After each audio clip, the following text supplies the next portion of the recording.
It's time for Fresh Oil with singer-songwriter and pastor Keith Manley, a program designed to minister the gospel of God's grace and to bring fresh oil to the brokenhearted.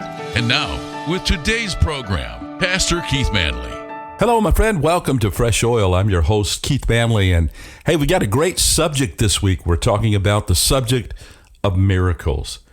You know, miracles are not just ancient stories recorded in the Bible, but they're living realities that continue to unfold in the lives of ordinary people today. In the Bible, you see the parting of the Red Sea. You see Jesus healing the blind, and the scriptures are just filled with undeniable demonstrations of God's power in what we call miracles. But if miracles were only something of the past, then what hope would we have today with our present struggles? But the truth is, God has never changed. The Bible said He's the same yesterday, today, and forever.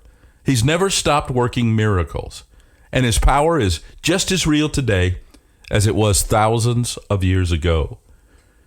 This week, as we're exploring the subject of miracles, we're going to see some miracles in the ancient times in the Bible, and we'll see miracles in our modern world.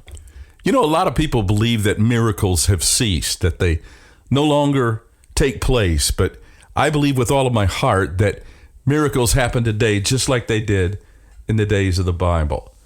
The Bible tells us with God all things are possible, Matthew 19 and verse 26.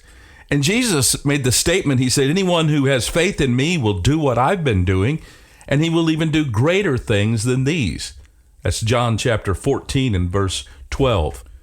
I believe God's miracle power is not limited by time and space or circumstances.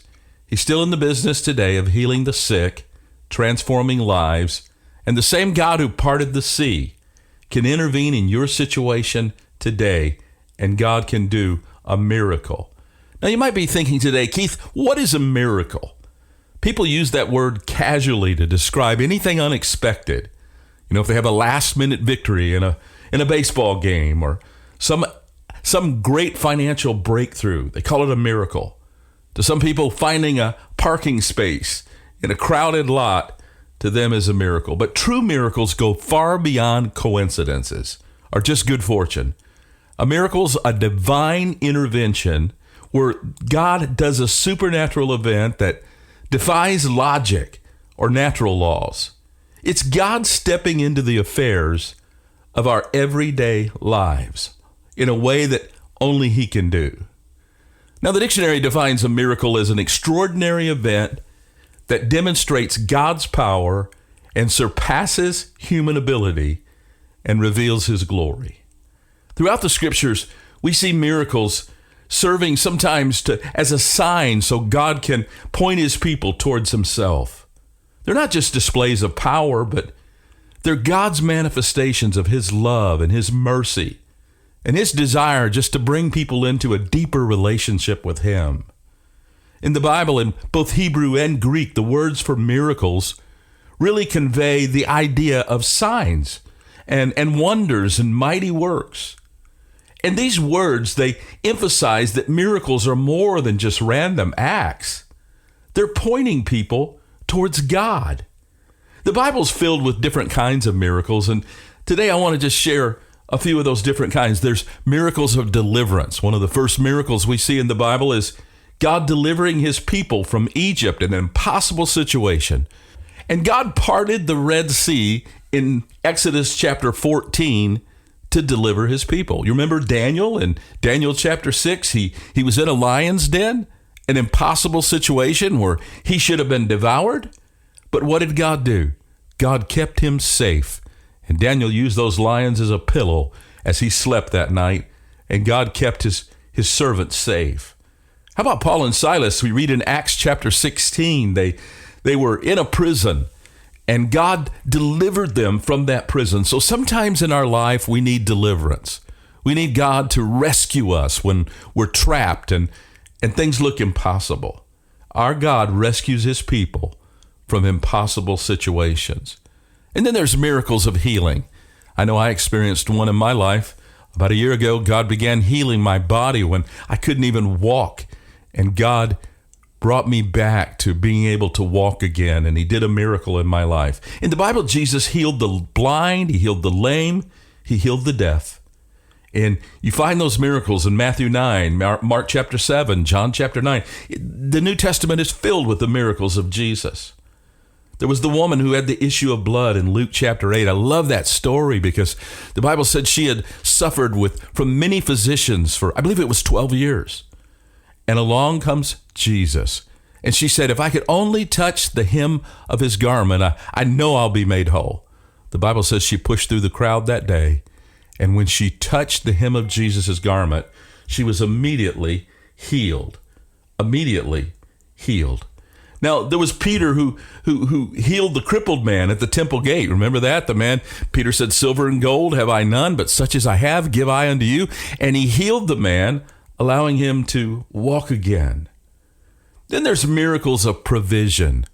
Boy, I've encountered that in my life time and time again when I really needed a financial miracle and God supplied supernaturally.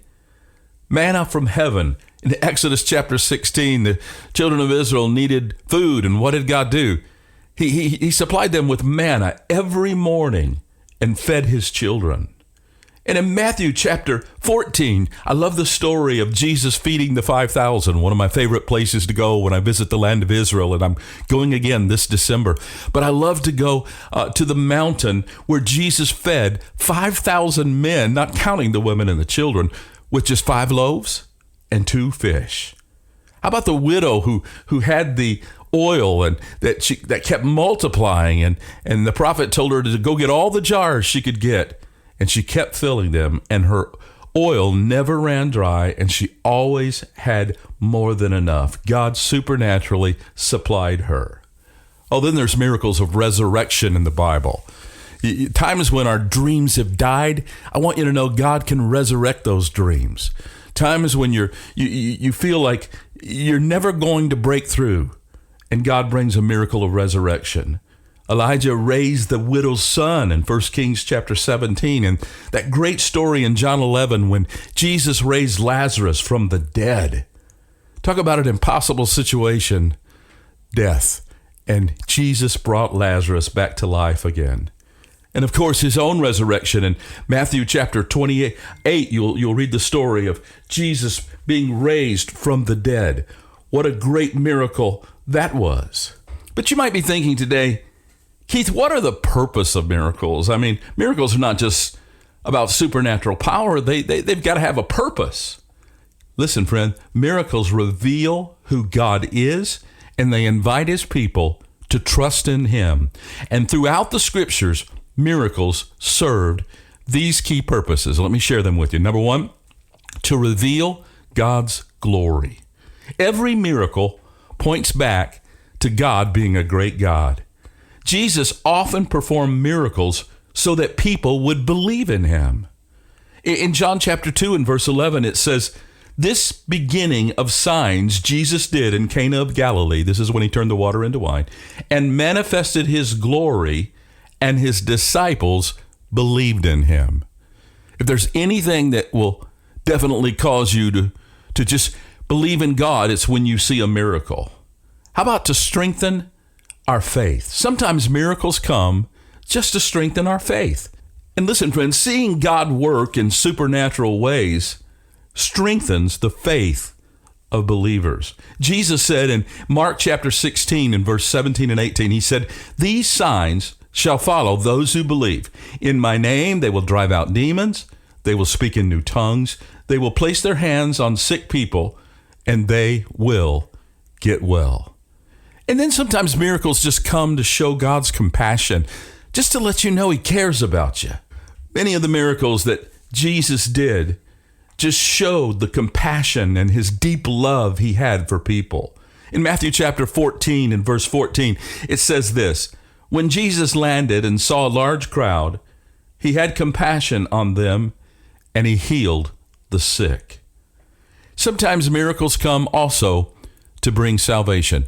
I've seen throughout the years God do miracles in people's lives just to bring them to understanding his saving grace. In John chapter 4, In verse 39, it said, many of the Samaritans from that town believed in him because of the woman's testimony. He told me everything I ever did. But the question may be on your mind today, Keith, all this is great, but do miracles still happen today? See, some people believe that miracles were only for biblical times, that they ceased with the death of the last apostle. But Jesus said this in John 14:12. He said, very truly, I tell you, whoever believes in me will do the works I have been doing, and they will do even greater things than these because I am going to the Father. So Jesus said, for those who believe in him, they'll see miracles. They'll even see greater miracles than Jesus did when he was here on the earth because he went back to the Father.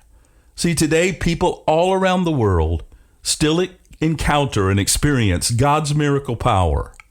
There are healings that take place instantly, and some of them take time.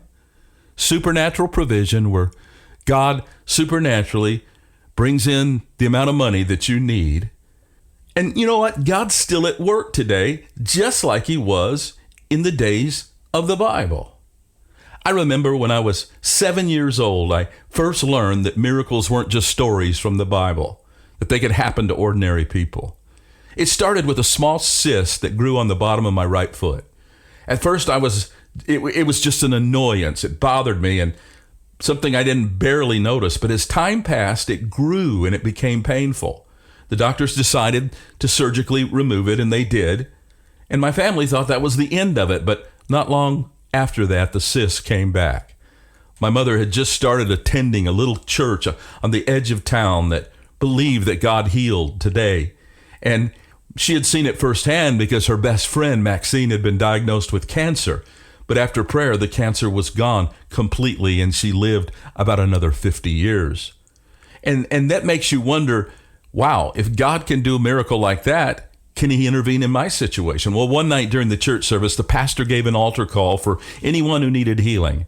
My mom didn't hesitate. She took me by the hand and led me forward, and I wasn't sure what to expect. Standing in front of that congregation, I felt small, I was nervous, and honestly, I was quite embarrassed when the pastor took my sock and shoe off. But when the pastor prayed and asked for God to heal my foot, I felt a warmth, I felt God's presence, but nothing appeared to happen. But the cyst was still there.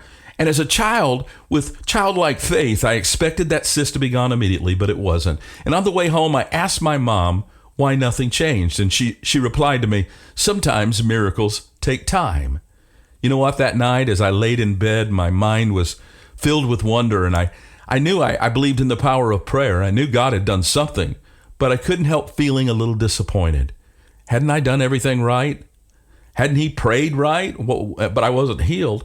You know, the next morning when I woke up with an expectancy, and I reached for my foot, and my fingers searched for that familiar lump, but my foot was smooth. I reached over thinking something must have been wrong, and I grabbed the other foot, and it was smooth as well. And then I bolted and screamed for my mom, "It's gone. It's gone. It's really gone." And she rushed in, and I told her what had happened, and I had encountered a miracle that night. The cyst that had stubbornly stayed there even after surgery, it came back, but God made it disappear overnight without even a trace. Well, this was the first miracle I had ever encountered in my life. It would not be the last.